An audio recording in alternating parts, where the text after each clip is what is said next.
बिस्मिल्लाहिर्रहमानिर्रहीम। अस्सलाम वालेकुम टू ऑल ऑफ यू। कैसे मिजाज हैं सबके? खैरियत से हैं आप लोग? वालेकुम अस्सलाम। क्या हाल है बेटा?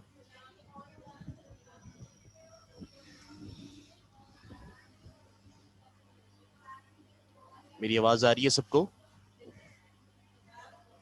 ओके, ठीक है ठीक है। सो बेटा, आज एक और हमारी फिजिक्स की क्लास, और आपको पता है कि हमारा कौन सा चैप्टर कंटिन्यू था? Chapter number 2। ठीक है, चैप्टर नंबर 2 को हम डिस्कस कर रहे हैं, और जैसे जैसे हम आगे बढ़ते जा रहे हैं वो इंटरेस्टिंग से इंटरेस्टिंग होता जा रहा है। जी अल्लाह का शुक्र है, मैं बिल्कुल ठीक हूँ बेटा। स्टार्ट करते हैं आज का। और मैंने आपको कल क्या करवाया था? कल हम बात कर रहे थे बेटा फंडामेंटल क्वांटिटीज़ की, ड्राइव्ड क्वांटिटीज़ की, और उसकी कुछ एग्जांपल हमने देखी थी। एंड फाइनली हम लोग आ गए थे तमाम चीज़ें डिस्कस करते हुए मीजरिंग इंस्ट्रूमेंट्स पर। जाहिर सी बात है, मैंने आपसे कहा था कि जब हम किसी चीज़ को मीजर कर रहे होते हैं बेटा, तो मीजर करने के लिए हमें कोई ना कोई चीज़ चाहिए होती है ना, कोई ना कोई इंस्ट्रूमेंट चाहिए होता है। ठीक है, आपको कोई भी टास्क परफॉर्म करवाना है फिजिकली, तो आपको वो टास्क परफॉर्म करवाने के लिए कोई इंस्ट्रूमेंट चाहिए होता है, कोई मशीन चाहिए होती है। तो आज हम ऐसे ही इंस्ट्रूमेंट्स की बात करेंगे जिनके नाम मैंने आपको कल दिखा दिए थे, मीजरिंग इंस्ट्रूमेंट्स। और हमारे कोर्स के अंदर जो मीजरिंग इंस्ट्रूमेंट्स हैं वो 5 हैं। मैंने उनके नाम आपको कल शो किए थे, मैं दोबारा दिखा देता हूँ बेटा। हमारे पास मीजरिंग इंस्ट्रूमेंट जो हमारे कोर्स में शामिल हैं, उसमें पहला इंस्ट्रूमेंट है वर्नियर कैलिपर। ठीक है, एंड दूसरा जो हमारे पास इंस्ट्रूमेंट है जिसको हम स्टडी करेंगे वो बेटा माइक्रोमीटर स्क्रू गेज है। तीसरा बेटा फिजिकल बैलेंस है हमारे पास, ठीक है, जिसके बारे में आप वाकिफ हैं। चौथा बेटा हमारे पास स्टॉप वॉच है। और पांचवा और आखिरी इंस्ट्रूमेंट जो है हमारे पास वो मीजरिंग सिलेंडर है। ठीक है, ये बेटा 5 हमारे पास इंस्ट्रूमेंट्स हैं जिनको हम स्टडी करने जा रहे हैं। सो तैयार हो ये सीखने के लिए?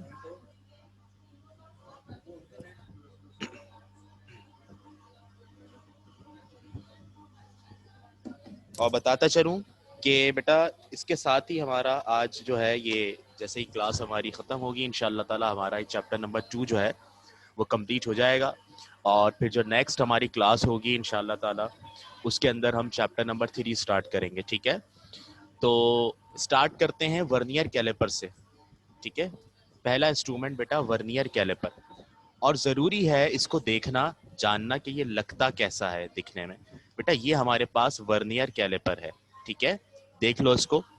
ये आप लोग फिजिक्स की लैब में इस्तेमाल करोगे। जब आपकी लैब होंगी तो आपने इसको यूज़ करना है मेजरमेंट के लिए। और आपको बताता चलूं कि इसका काम क्या होता है बेसिकली। आप लोग ज़रा इसको देखकर बताएं पहले, तो फिर मैं एक्सप्लेन कर दूंगा कि आपका जहन क्या कहता है। वैसे मैंने थोड़ा बहुत इसके बारे में कुछ पॉइंट्स बताए भी थे आपको पहले, तो आप ज़रा कोशिश करें बताने की कि क्या मेजर करते होंगे इससे, इसको देख के क्या लग रहा है।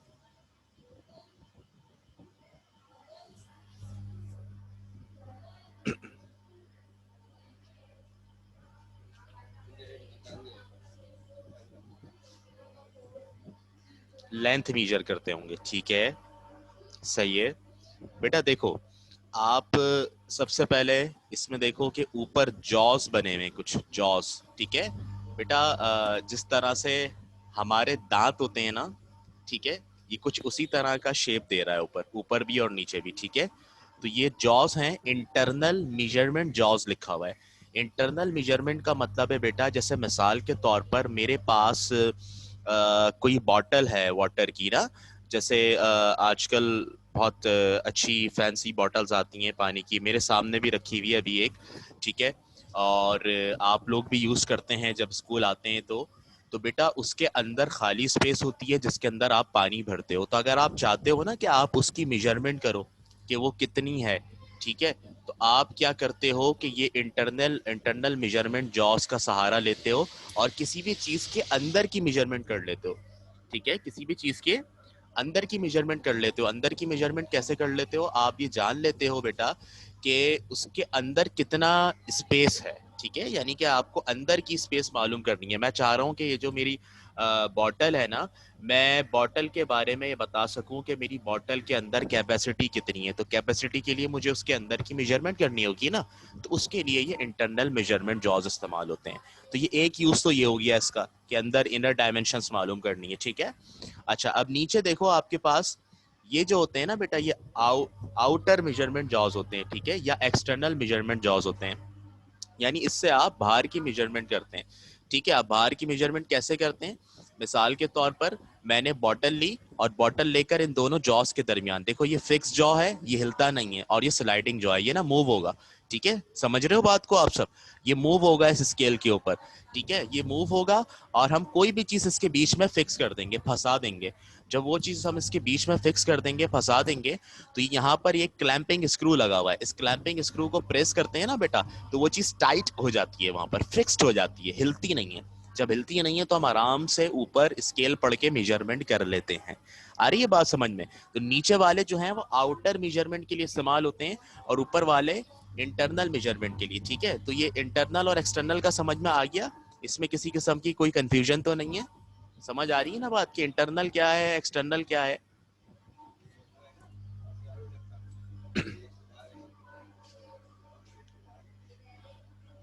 अब जैसे मैंने आपको वो नहीं, आपके टीवी के रिमोट में एक सेल होता है, ठीक है, और डिफरेंट आप वॉचेस के अंदर भी इस्तेमाल करते हैं उस सेल को। तो मैंने कहा भाई ये जो पेंसिल सेल है ना, इसकी आपने लेंथ मालूम करनी है, तो वो लेंथ आप कैसे मालूम करेंगे? इंटरनल मेजरमेंट जॉस से या एक्सटर्नल मेजरमेंट जॉस से? सेल की लेंथ मालूम करनी है।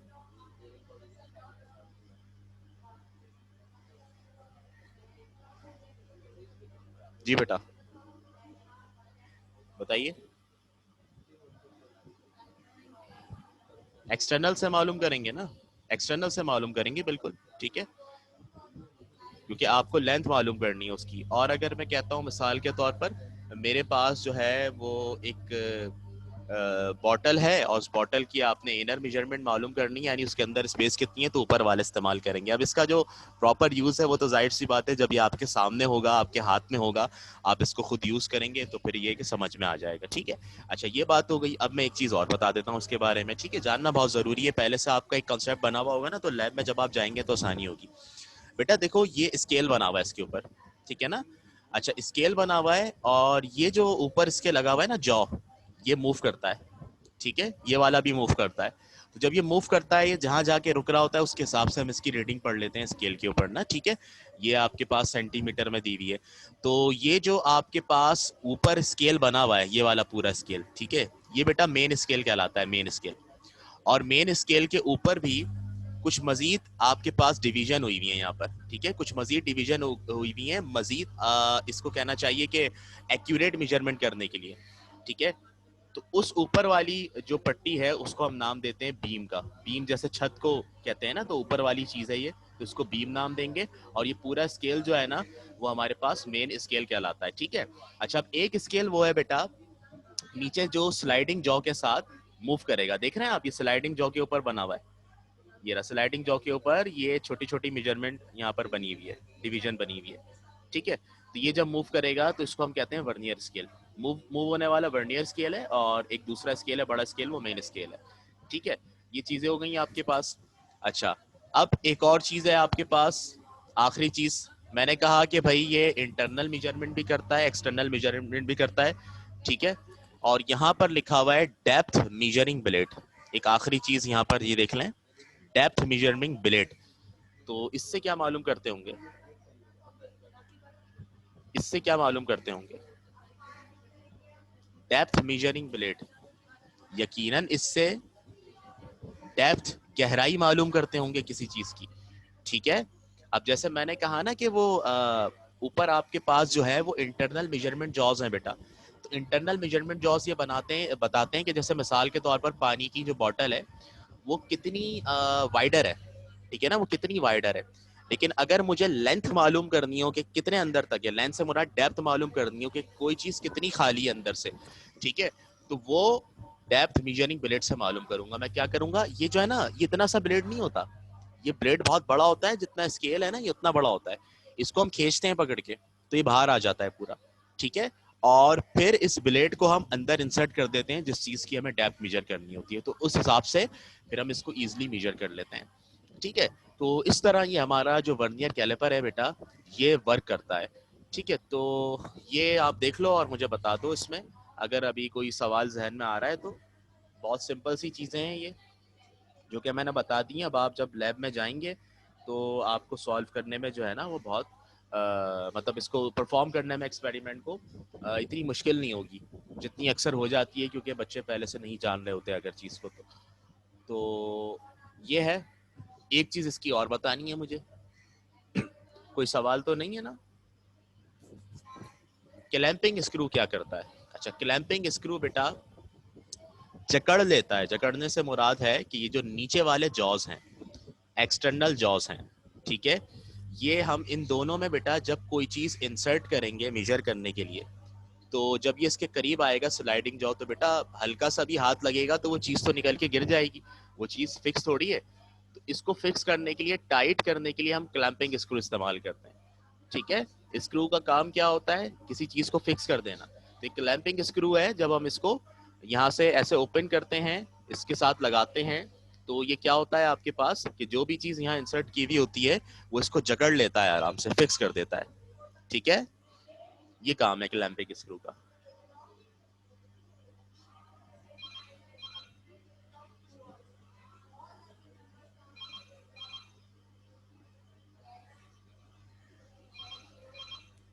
और कोई बेटा सवाल?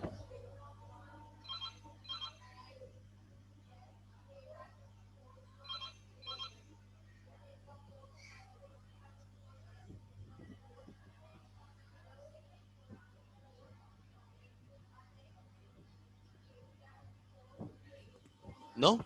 अच्छा, अब एक सवाल किया जाता है और पेपर में भी एमसीक्यू आता है हमारे कि भाई ये जो वर्नियर कैलिपर है ये कम से कम कितना मीजर कर सकता है?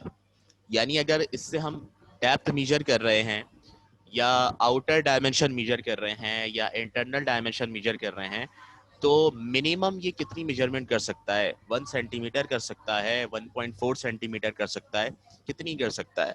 ठीक है, तो ये वैल्यू पूछी जाती है। और ये वैल्यू ना बेटा ऐसे ही नहीं है कि हमने जो है वो बना ली हो अपने पास से कोई अंदाजन, ये बाकायदा फॉर्मूलाई से कैलकुलेट हुई है बेटा, फॉर्मूलाई से कैलकुलेट हुई है। ठीक है, फॉर्मूलाई समझते हैं ना? फॉर्मूला की प्लूरल है, फॉर्मूलाज नहीं होता, फॉर्मूला ही होता है। बच्चे कह रहे होते हैं फॉर्मूलाज, नहीं भाई फॉर्मूलाज कोई वर्ड नहीं होता, फॉर्मूला ही होता है प्लूरल। तो फॉर्मूलाई की मदद से ये बेटा कैलकुलेट किया गया है लीस्ट काउंट। ये भी आप अपने प्रैक्टिकल जर्नल में लैब में करेंगे जब आप एक्सपेरिमेंट परफॉर्म करेंगे, इसलिए मैं उसको यहाँ पर सॉल्व नहीं करवा रहा, लेकिन आपको वो वैल्यू बता देता हूँ जो कम से कम ये मीजर कर सकता है। ठीक है, और वो वैल्यू जो कम से कम ये मीजर कर सकता है उसको कहते हैं लीस्ट काउंट और वर्नियर कांस्टेंट, ये इसका नाम है। लीस्ट काउंट क्यों कहते हैं बेटा? लीस्ट का मतलब कम, लीस्ट का मतलब कम, काउंट का मतलब गिनना या रकम। लीस्ट काउंट मतलब कम से कम गिनने वाली रकम, यानी सबसे कम गिनने वाली रकम, इसलिए इसको लीस्ट काउंट कह रहे हैं। और बेटा ये वैल्यू कितनी होती है? ये वैल्यू इतनी होती है, देख लो, ये वैल्यू होती है आपके पास 0.1 मिलीमीटर या 0.01 सेंटीमीटर। ठीक है, 0.1 मिलीमीटर होती है या 0.01 सेंटीमीटर। कोई पूछे वर्नियर कैलिपर कम से कम कितनी मेजरमेंट कर सकता है, तो आप उसको बताएं 0.1 मिलीमीटर या 0.01 सेंटीमीटर कर सकता है। ठीक है, क्योंकि 0.1 मिलीमीटर 0.01 सेंटीमीटर के बराबर होता है, दैट्स वाई मैंने यहाँ पे दोनों को इस तरह साथ लिख दिया है कि मिलीमीटर में पूछें तो भी बता दीजिएगा, ठीक है, सेंटीमीटर में पूछें तो भी बता दीजिएगा। आ रही है बात समझ में? ये आपके पास इसका लीस्ट काउंट होता है। ठीक है, कोई सवाल? किसी का कोई सवाल? तो फिर हम नेक्स्ट जो है उसको डिस्कस करते हैं। ओके, ठीक है, बहुत ही सिंपल सी चीज है ये, इसमें कोई ऐसी बात नहीं है कि कोई रॉकेट साइंस हो।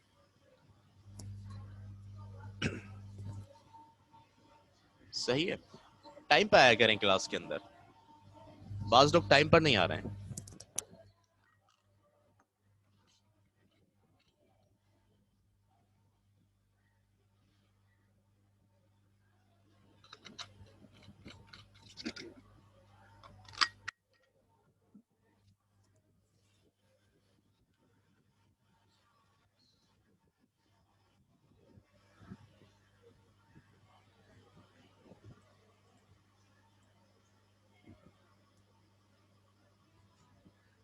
हाँ बेटा, ये स्केल जो होता है ना इसका, वो कोई 16-17 के अराउंड होता है, 17 सेंटीमीटर तक, जैसे आप फिगर में भी देख सकते हैं। ठीक है, डिपेंड करता है कंपनी के ऊपर ना, कोई जैसा भी बना दे उसको।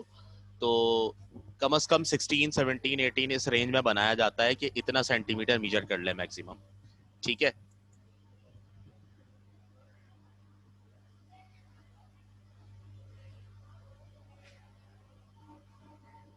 तो अब ये है कि जो लीस्ट काउंट है ना, इसका लीस्ट काउंट इसका सेम रहता है, लीस्ट काउंट इसका यही रखा जाता है। यानी इसके अंदर जो डिवीजन है ना, डिवीजन ऐसे की जाती हैं कि कम से कम ये इतना ही मीजर कर सकता है, इससे कम मीजर नहीं कर सकता। कम से कम मीजरमेंट इसकी यही होती है। और ज्यादा से ज्यादा मैंने बता दिया, it depend on the manufacturer. चलें ठीक है, आगे चलते हैं। दूसरा हमारे पास जो इंस्ट्रूमेंट है वो है हमारे पास माइक्रोमीटर स्क्रू गेज। देख लेते हैं कैसा होता है। ये ऐसा होता है बेटा, माइक्रोमीटर स्क्रू गेज। और माइक्रोमीटर स्क्रू गेज के हम जो है वो पार्ट्स पहले देख लेते हैं बेटा।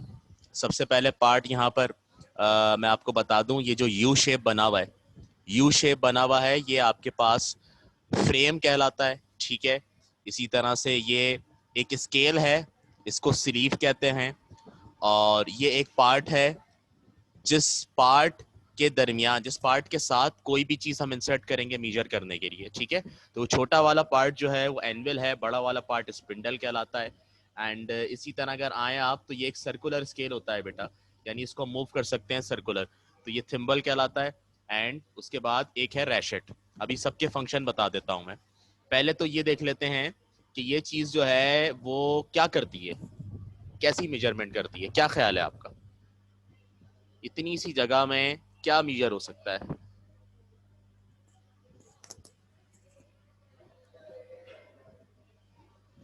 जी बेटा, माइक्रोमीटर स्क्रू गेज क्या करेगा?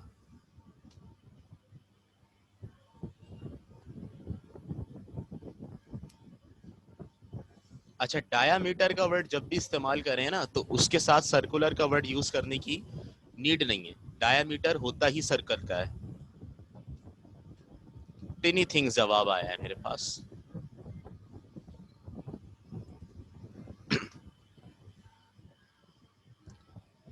और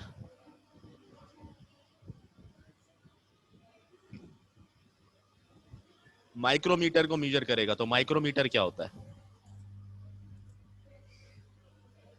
माइक्रोमीटर का मतलब है बेटा स्मॉल मेजरमेंट, स्मॉल मेजरमेंट।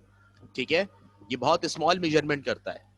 और मेजरमेंट भी कैसी करता है बेटा, जैसे मिसाल के तौर पर, अच्छा, फॉर मेजरमेंट ऑफ स्क्रूज। ठीक है, मिसाल के तौर पर मैं कोई बहुत ही छोटा सा सर्कुलर ऑब्जेक्ट दूं आपको। ठीक है, जैसे वो आपने देखा होगा ना, वो छर्रे वाली पिस्टल यूज करते हैं बच्चे। ठीक है, तो उस छर्रे का अगर मैं बोलूँ कि साइज कितना है, वो मालूम करना है आपको। तो देखा होगा आप सबने। ठीक है, बहुत जो है ना वो जबान ज़दे आम है ये चीज़ें। और बच्चे जो है वो इसको बड़ा पसंद कर रहे होते हैं बहुत से। एंड कहना चाहिए कि इंस्पायर होकर पता नहीं कहाँ कहाँ से। तो उसके अंदर जो होता है बेटा, आपने देखा होगा छोटा सा होता है सर्कल सा ना। या अगर मैं बात करूँ तस्बीह के दानों की, ठीक है, ये ज़्यादा अच्छी एग्जाम्पल है। इसके अलावा भी डिफरेंट टाइप के मोती होते हैं, जो बीड्स होते हैं, जो आपने देखा होगा कि एम्ब्रॉयडरी के लिए यूज़ होते हैं। ठीक है, लड़कियां तो ज़्यादा ही जानती होंगी। तो वो उसके अंदर जो है वो जो सूट होते हैं उसके अंदर लगे हुए होते हैं। ठीक है, सर्कुलर चीज़ें होती हैं। तो बेटा कोई भी सर्कुलर ऑब्जेक्ट हो स्मॉल सा ना, तो मैंने आपको साइज जो है वो रियलाइज करवाने के लिए बता दी चीज़ें, उसको आप यहाँ लगाएं। इन दोनों के दरमियान, किसके दरमियान? एनविल के दरमियान और स्पिंडल के दरमियान। एनविल और स्पिंडल के दरमियान आप उसको रखेंगे। तो वो देखें यहाँ पर एक मिसाल के तौर पर मेजरमेंट भी दी हुई है, 0.462 सेंटीमीटर। यहाँ अगर आप किसी सर्कुलर ऑब्जेक्ट को रखेंगे ना, तो वो क्या करेगा, वो आपको उसका डायामीटर बताएगा। ठीक है, क्या बताएगा? उसका डायामीटर बताएगा। डायामीटर का मतलब क्या होता है? कोई भी सर्कल है उसमें एक पोल से दूसरे पोल तक का डिस्टेंस। ठीक है, तो आप यहाँ से डायामीटर पता कर सकते हैं। और डायामीटर आ गया तो उसकी मदद से आप बाद में रेडियस भी मालूम कर सकते हैं। रेडियस और डायामीटर का फॉर्मूला क्या होता है? रेडियस बराबर होता है डायामीटर अपॉन 2 के, r equal to D upon 2। ठीक है, डायामीटर को आप हाफ करें तो आपके पास रेडियस आ जाता है। फॉर एग्जांपल यहाँ पर ये 0.462 सेंटीमीटर डायामीटर आया है अगर उनका, तो इसका हाफ कर दें आप, वो आपके पास रेडियस हो जाएगा, यानी 0.231 सेंटीमीटर। ठीक है, तो बेटा यहाँ पे आप स्मॉल ऑब्जेक्ट्स की मेजरमेंट कर सकते हैं, स्मॉल मेजरमेंट कर सकते हैं, जिसको माइक्रो मेजरमेंट कहा जाता है। दैट्स व्हाई स्क्रू गेज का नाम माइक्रोमीटर स्क्रू गेज है। और यहाँ पर स्क्रू क्यों लिखा हुआ है बेटा? क्योंकि इसकी इसकी जो है जो मेजरमेंट है बेटा, वो ऐसी होती है जैसे स्क्रू होते हैं ना, स्क्रू बहुत छोटे होते हैं। ठीक है, तो स्क्रू में भी आप डायमीटर नाप रहे होते हैं, रेडियस नाप रहे होते हैं। दैट्स वाई यहाँ पे स्क्रू का वर्ड इसलिए यूज किया जा रहा है कि जो भी ऑब्जेक्ट आप यहाँ लगाएंगे वो स्क्रू होगा या स्क्रू के साइज जैसा होगा। ठीक है, बस इसकी ये वजह है। तो माइक्रोमीटर स्क्रू गेज बेटा छोटी मेजरमेंट करता है। एनविल और स्पिंडल वो दो चीजें हैं कि जिनके दरमियान आप ऑब्जेक्ट को फिक्स करेंगे। अब इसकी इंपॉर्टेंस मुझे कौन बताएगा? फ्रेम की। फ्रेम की मेजरमेंट कौन बताया? फ्रेम की जो इंपॉर्टेंस है वो कौन बताएगा? मेरी आवाज बिल्कुल क्लियर आ रही है आप लोगों तक या नहीं? ठीक है, बताइए फ्रेम की इंपॉर्टेंस क्या है? फ्रेम क्यों बनाया हुआ है यहां पर?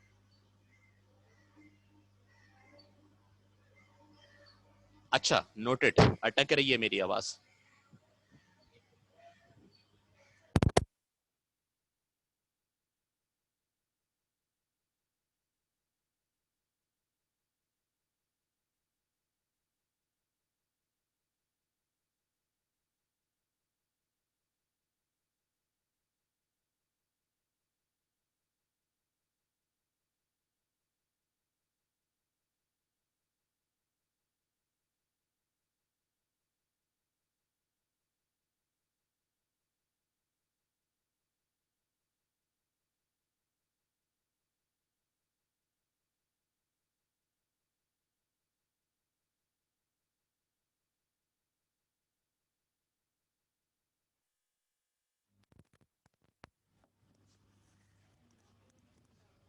तो फ्रेम की इंपॉर्टेंस बताएं मुझे, फ्रेम की इंपॉर्टेंस। फ्रेम जो यहाँ पर लगाया हुआ है वो क्यों लगाया हुआ है? What is the importance of frame? What is the importance of frame? कौन बताएगा?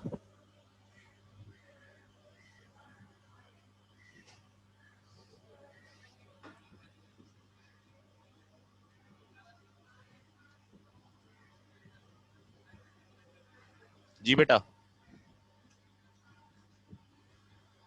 फ्रेम यहाँ पर फ्रेम यहाँ पर क्यों लगाया गया है?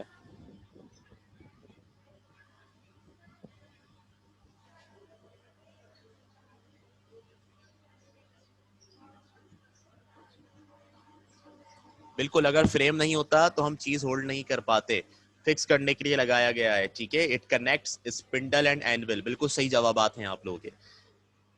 बिल्कुल बेटा ऐसे ही है। फ्रेम जो है वो एनविल और स्पिंडल को सपोर्ट दे रहा है ना, अदरवाइज तो पॉसिबल ही नहीं था, वरना तो एनविल निकल के अलग हो जाता, हम ऑब्जेक्ट को कहाँ फिक्स करते हैं। ठीक है, अच्छा तो एक फायदा तो इसका ये हुआ कि हम ऑब्जेक्ट को फिक्स कर सकते हैं। दूसरा, खूबसूरती आ गई हमारी डिवाइस के अंदर। डिवाइस की खूबसूरती भी बड़ी अहमियत रखती है।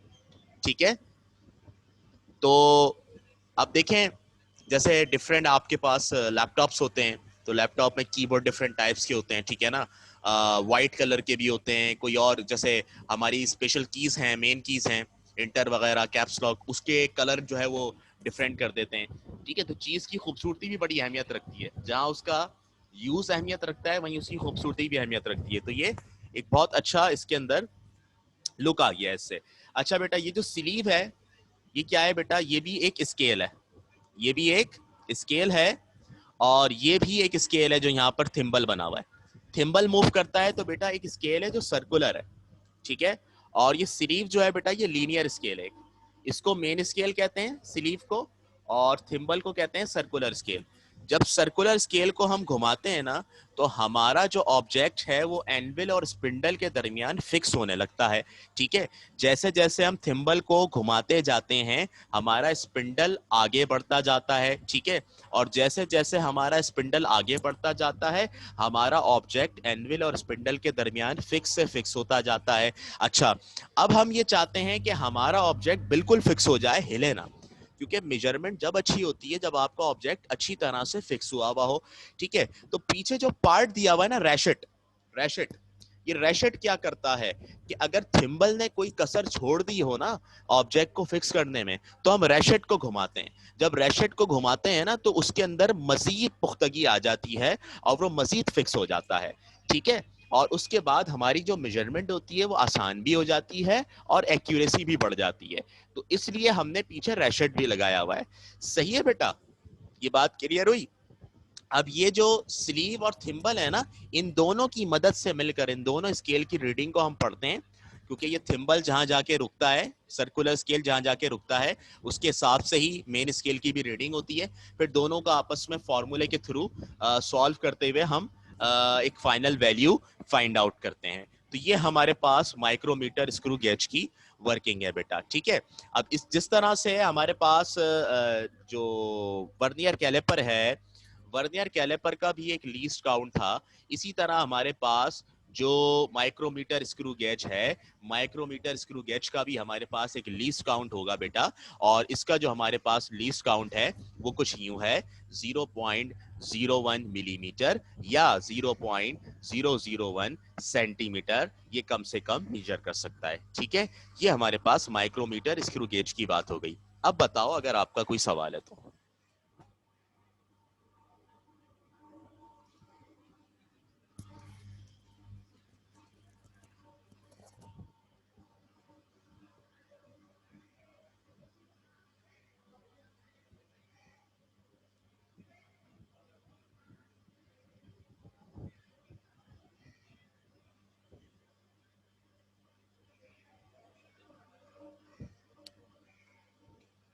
ठीक है, done.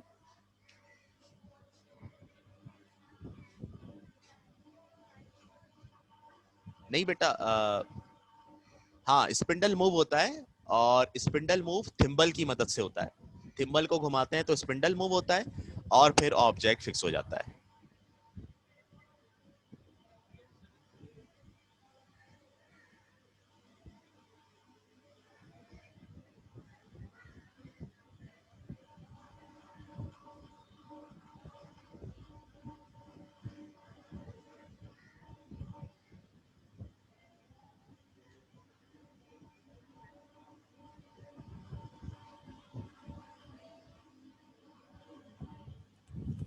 Okay, any other question?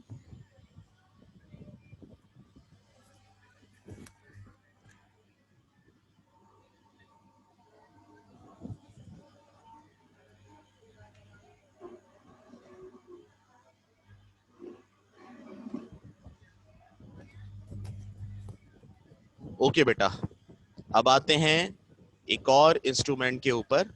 ठीक है, और देखते हैं कि उसकी क्या वर्किंग है, उसका क्या यूज है। बेटा, फिजिकल बैलेंस कोई नई चीज नहीं है। फिजिकल बैलेंस आप लोग यूज कर चुके हैं। ठीक है, क्या किया जाता है इससे, क्या करता है फिजिकल बैलेंस?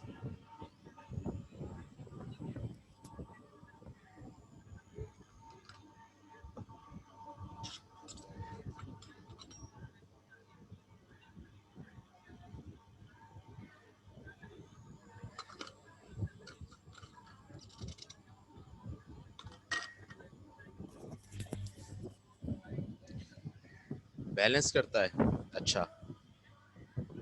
इट वेस। अच्छा, तो बैलेंस करने से क्या पता चलता है? वेट पता चलता है ना, जैसा कि नूरुलन कह रही हैं अभी। जब बैलेंस हो रही होती हैं चीजें बेटा, ये तराजू है, समझ लें। समझ लें नहीं, बल्कि तराजू ही है। ठीक है, अब तो हम जब कहीं जाते हैं शॉप्स पर तो हमारे पास वेट मशीन है, पहले तराजू हुआ करते थे। अभी भी अगर आप जाएं कौन सी दुकान पर, अगर आपके घर में अक्सर ऐसा होता है कि रद्दी ज़्यादा जमा हो जाती है, पुरानी किताबें, अखबार वगैरह। ठीक है, वैसे किताबें जो है इस तरह देनी नहीं चाहिए, मैं तो किताबें बड़ी संभाल के रखता हूँ। लेकिन ये है कि कभी कभार ऐसा होता है कि बहुत ज़्यादा तादाद बढ़ जाती है, तो लोग क्या करते हैं कि अखबार वगैरह और जो दीगर सामान होता है वो ले जाते हैं एक रद्दी वाले के पास, और जब उसके पास जाते हैं तो वहाँ पर वो जो है ना, ज़्यादातर हमने देखा है कि बड़े बड़े तराजू होते हैं उनके पास।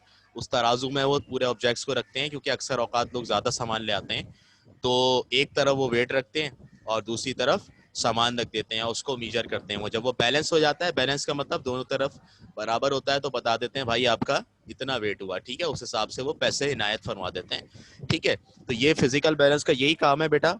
हम एक्सपेरिमेंट के दौरान हमें किसी चीज को वेट करना हो, किसी चीज का, तो फिजिकल बैलेंस इस्तेमाल होता है, ठीक है। और इसमें बड़ी मतलब खासियत है। इसमें आप जो है वो बीकर में पानी भरें और रख दें पैन के अंदर, ठीक है, तो भी आराम से मेजर कर सकते हैं, ठीक है ना।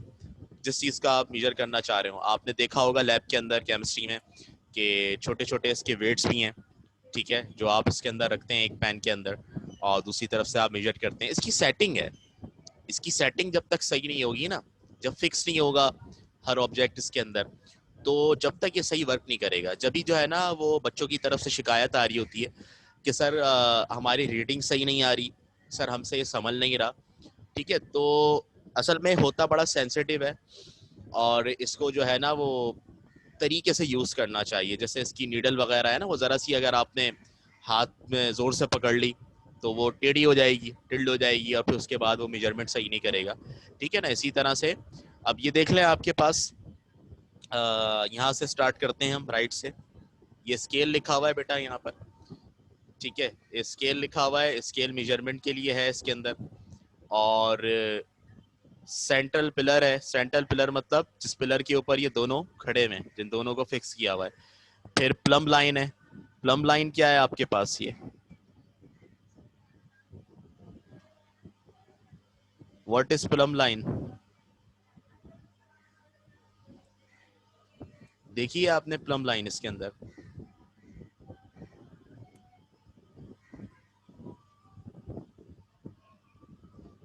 हाँ जी।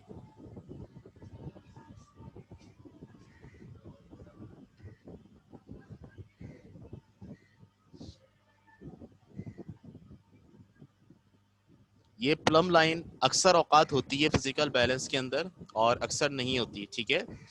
ये बेसिकली इसके लिए है कि जो आपका बीच में ये है ना स्केल एंड पॉइंटर, ठीक है, जो पॉइंटर है आपका, पॉइंटर सीधा है इसको चेक करने के लिए, इसकी अलाइनमेंट को चेक करने के लिए, क्योंकि सीधा होना चाहिए।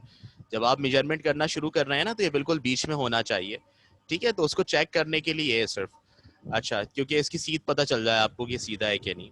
अच्छा, इसी तरह पैन है बेटा, ये पैन का मतलब ये फ्राई पैन जैसे होता है आपके घर में, इसी तरह ये भी पैन होता है जिसके अंदर आप वेट रखते हैं, ये तो आपने लाजमी देखा होगा, जिसके साथ कनेक्ट हुआ होता है, ठीक है।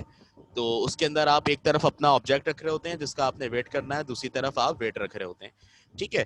स्केल एंड पॉइंटर, ये बेटा स्केल बना हुआ है, देखो डिवीजन बनी हुई है, और पॉइंटर इसको कह रहे हैं ये जो आपके पास सुई है जो हिलेगी, ठीक है। सेंट्रल लीवर का मतलब है ये एक ऐसी चीज है जिसको आप मूव करके फिक्स कर रहे होते हैं इस चीज को, ठीक है, जो बीच में आपके पास सपोर्ट लगी हुई है, इसको फिक्स करना जरूरी होता है। अच्छा, लेवलिंग स्क्रू है, ये जो दोनों है बेटा प्लस प्लस के साइन से जो बने हुए, ये लेवलिंग स्क्रू हैं। लेवलिंग स्क्रू का मतलब है कि ये जो आपका फिजिकल बैलेंस है ना, ये लेवल हो, ऐसा ना हो एक तरफ से झुक रहा हो एक तरफ से उठ रहा हो, ठीक है, तो भी आपकी मेजरमेंट सही नहीं होगी, ठीक है। अच्छा, इसी तरह से ये आपके पास ऊपर जो पूरा ये शेप बना हुआ है ब्लू वाला, इसको कहते हैं सेंट्रल बीम। इस बीम से आपके दोनों पैन कनेक्ट हैं, ठीक है। और किसकी मदद से, स्टीरअप की मदद से, जो पार्ट होता है इसको स्टीरअप कहते हैं। अच्छा जी, यहाँ पर आपके पास जो आपका ये सेंट्रल बीम है ना, ये निकल जाता है पूरा, उठा सकते हैं आप इसको ऐसे, ठीक है। तो ये जिस पॉइंट पर कनेक्ट होता है ना, दो पॉइंट पर, ये देखिए नाइफ सी बनी हुई है, ठीक है, ये आपके पास नाइफ बनी हुई है जिसके ऊपर K1 लिखा हुआ है और K2 लिखा हुआ है, इसको पेन नाइफ एज कहते हैं, पेन नाइफ एज, ठीक है, एज किनारा। और ये आपके पास सेंट्रल नाइफ एज होता है जो बीच में होता है, ठीक है। ये बिल्कुल बीच में होना चाहिए, ये बिल्कुल बीच में होना चाहिए, यहाँ पे ये सही जगह होना चाहिए। अगर ये बीच में होगा यहाँ से सेंट्रल नाइफ एज, तो आपके पास खुद ब खुद ये बैलेंस हो जाएगा, ठीक है। इसी तरह ये ब्लैक वाला S1 और S2 जो लगा हुआ है, ये बैलेंसिंग स्क्रू है, ठीक है। इसको स्क्रू से आप फिक्स करके बैलेंस कर सकते हैं ज्यादा से ज़्यादा। तो ये सारी चीज़ें हैं, और ये सिर्फ मैंने आपको ऊपर ऊपर से इसलिए इसके नेम बता दिए चीज़ों के कि थोड़ी सी नो हाउ हो जाए। बाकी ये है कि यूज़ आपने किया है, लेकिन अब आप मज़ीद यूज़ करेंगे तो एक्सपेरिमेंट के दौरान आपको करते हुए बता दिया जाएगा ज़्यादा, ठीक है।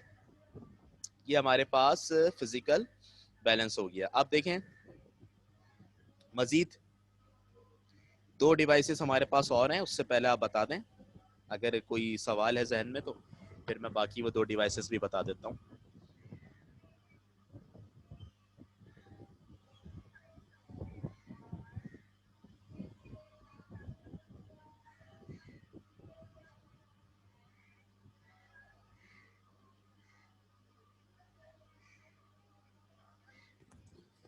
सही है, डन।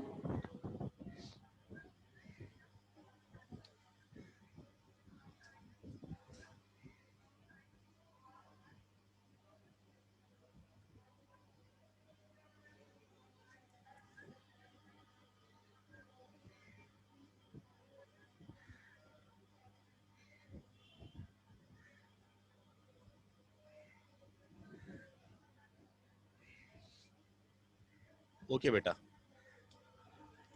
नंबर 4 इंस्ट्रूमेंट है हमारे पास स्टॉप वॉच, ठीक है। स्टॉप वॉच आप जानते हैं क्यों यूज होती है स्टॉप वॉच। ये भी स्टॉप वॉच है बेटा, और ये भी स्टॉप वॉच है। ये क्यों यूज होती है?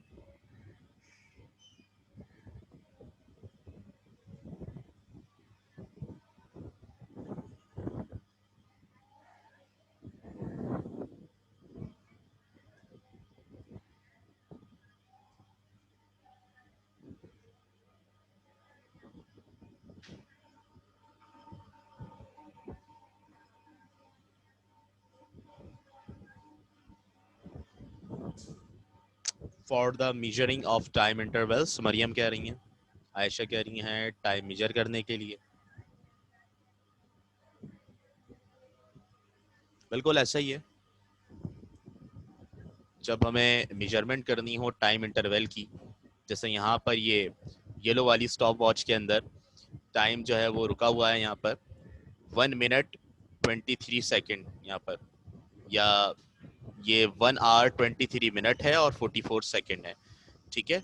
ये भी हो सकता है, और ये डिपेंड करेगा आपके पास इसकी स्केलिंग के ऊपर कि ये इसकी स्केलिंग क्या है, ठीक है। इसी तरह यहाँ पर आपके पास एक स्टॉप वॉच है बेटा, ये दोनों में फर्क है, किस चीज का फर्क है?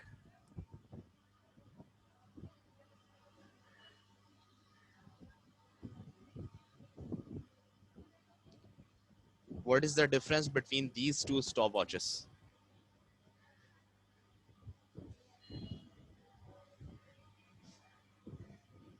हाँ भाई, दोनों स्टॉप वॉचेस के अंदर हमारे पास डिफरेंस क्या है?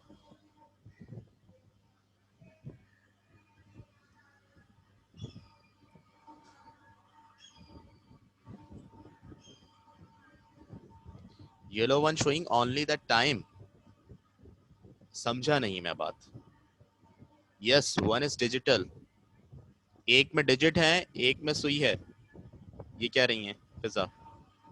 बिल्कुल ऐसा ही है। एक पॉइंटर वाली है, एक डिजिटल है आपके पास, ठीक है, जिसमें डिजिट्स आ रहे हैं वो डिजिटल होती है। तो आजकल हमारे पास अमूमन जो यूज हो रही है, हमारे पास भी जो लैब में मौजूद है वो डिजिटल ही मौजूद है, और उसमें ही रीड करना आसान होता है, ठीक है। यहाँ पर जो आपके पास है ये दूसरी वाली, इसमें ये 5, 10, 15, 20 और 60 तक जो लिखे हुए हैं ना, ये सेकंड्स हैं, और ये अंदर वाला जो है ये आपके पास आवर्स का है, आवर्स का है, ठीक है। तो इसमें रीड करना अक्सर औकात मुश्किल हो रहा होता है, क्लियरली नज़र नहीं आ रहा होता, गौर ज़्यादा करना पड़ता है। लेकिन डिजिट्स में तो बेटा बिल्कुल क्लियर लिखा हुआ आ रहा होता है ना कि इतना टाइम हो गया है, ठीक है, इतना इंटरवल गुजर चुका है, इतना दौरानिया गुजर चुका है। तो ये इसमें जो ज़्यादा एक्यूरेट होती है और आजकल ज़्यादा यूज़ होने वाली है वो डिजिटल ही है, ठीक है। So stop watch is a device which is use to measure the time interval, time duration. Games वगैरह में यूज होती है, ठीक है, लैब में भी यूज होगी, एक्सपेरिमेंट करने में यूज होती है, ठीक है, क्विज शो करवा रहे हैं आप उसमें यूज होगी, ये टाइम नोट करने के लिए यूज होती है, ठीक है। इसमें तो मेरे ख्याल में कोई ऐसी चीज नहीं है जो समझ में ना आ रही हो। अब ये डिफरेंट जो बटन होते हैं ऊपर, ये एडजस्टमेंट के लिए होते हैं, रीसेट करने के लिए होते हैं, आप लोगों ने वो यूज किए? डिजिटल जो आपके पास तस्वीर आजकल हम लोग यूज कर रहे हैं, यूज किए किसी ने, की होगी यकीनन। उसमें ये होता है कि अगर आपको कोई विड्थ जो है वो ज्यादा मर्तबा करना है, बहुत ज्यादा तादाद में, तो वो आसानी होती है, ठीक है ना। वरना तस्वीर में क्या होता था, एक तस्वीर वो आती थी जिसमें 33 दाने होते थे, एक में 100 दाने होते थे, ठीक है। तो उसमें तो हम 100 तक महदूद थे ना, अब हमें एक चीज जो है वो 500 मरतबा पढ़नी है, ठीक है। तो वो तस्वीर आपको 5 मरतबा रिपीट करनी पड़ेगी। अब वो याद भी ना रहे अक्सर, 5 के बजाय आपने 4 दफा कर लिया, आप समझ रहे हैं 5 दफा कर लिए, तो ये एक उसका ड्रॉबैक था। लेकिन ये है कि अब जाहिर सी बात है, जब दुनिया डिजिटलाइज होने लगी तो उन्होंने वो वाली तस्वीर भी निकाल दी, जिसमें तो आप बहुत ज़्यादा पढ़ सकते हैं। तो उसमें भी ऐसी 2-3 बटन होते हैं। एक एक जो होता है वो आपके पास स्टार्ट करने के लिए होता है, ठीक है। दूसरा जो होता है वो आपके पास रीसेट करने के लिए होता है। इस तरह उसमें फंक्शन होते हैं। तो यहाँ पर भी है बेटा, एक जो है वो ऑन करने के लिए है, एक जो है वो उसको स्टॉप करने के लिए है वहीं पर, ठीक है, और एक जो है उसको रीसेट करने के लिए, यानी दोबारा जीरो पर आ जाए। तो ऐसा ही फंक्शन यहाँ पर भी होता है, सही है। ये आपके पास स्टॉप वॉच की बात हो गई बेटा। आखिरी चीज की तरफ चल रहा हूँ, मीजरिंग सिलेंडर। क्या करेगा ये मीजरिंग सिलेंडर?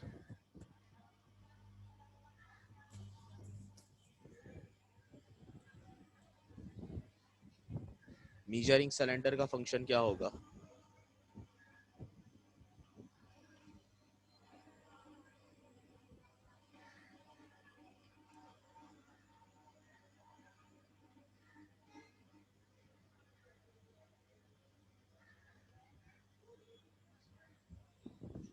ठीक है, ये लिक्विड मीजर करता है बेटा। किसके अंदर आप लिक्विड डालें कोई भी, हाँ केमिकल को, केमिकल भी लिक्विड है ना बेटा, तो कोई भी लिक्विड आप इसमें डालें वो इसको मीजर करेगा कितने मिलीलीटर है ये, ठीक है।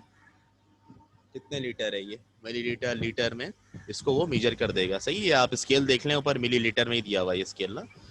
तो यहाँ पर मार्किंग हुई है, देख लें 50, 100, 150, 200 वगैरह। जैसे जैसे लिक्विड ऊपर जाता रहेगा, जितना ज़्यादा लिक्विड आप भरेंगे उस हिसाब से ये आपको मीजर करके दे देगा, ठीक है। तो ये इसका फंक्शन है आपके पास, ठीक है। समझ में आई आपको ये बातें?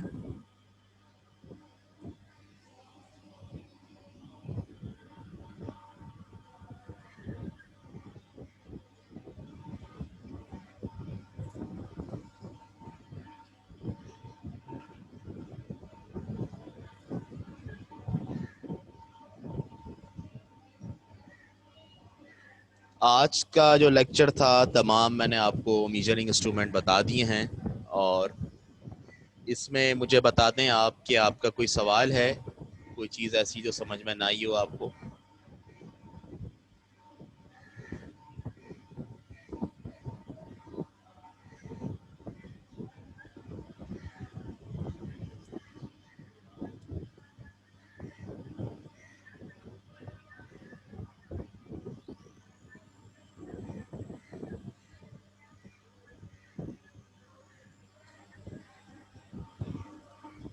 अच्छा, चैप्टर नंबर 3 के पीडीएफ में क्वेश्चंस मेंशन नहीं हुए हुए कहा जा रहा है, तो उस काम को as it is copy down, हाँ उसको बेटा आप कॉपी कर लें, उसको आप कॉपी कर लें। उसमें मैं ये कर दूंगा आपके लिए फेवर कि जब यहाँ पर मैं पढ़ा रहा हूँ ना, तो उस टॉपिक का मैं आपको सवाल बताता जाऊंगा। तो आप नोट सामने रखिएगा अपने, ठीक है। जब आपने कॉपी में काम किया हुआ होगा वो सामने रखिएगा, और आप उसके ऊपर सवाल लिखते रहिएगा कि ये टॉपिक जो है वो एग्जाम में किस तरह पूछा जाता है, ताकि आपको तैयारी करने में आसानी हो, ठीक है।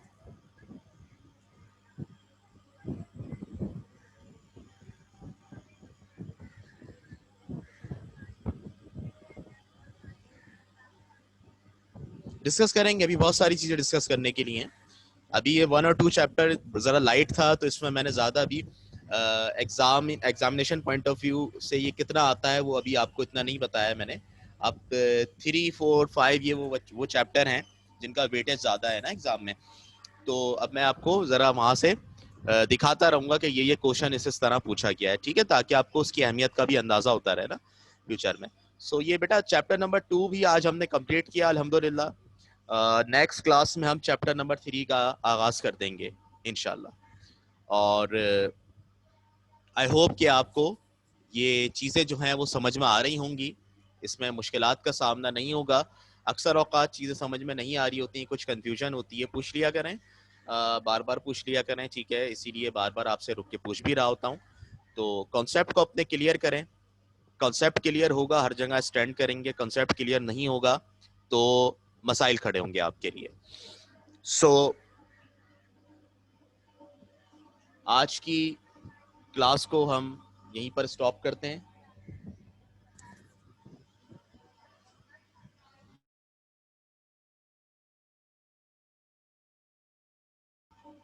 ठीक है, नेक्स्ट क्लास में मिलते हैं बेटा, तब तक के लिए अपना ख्याल रखिएगा। अल्लाह हाफिज।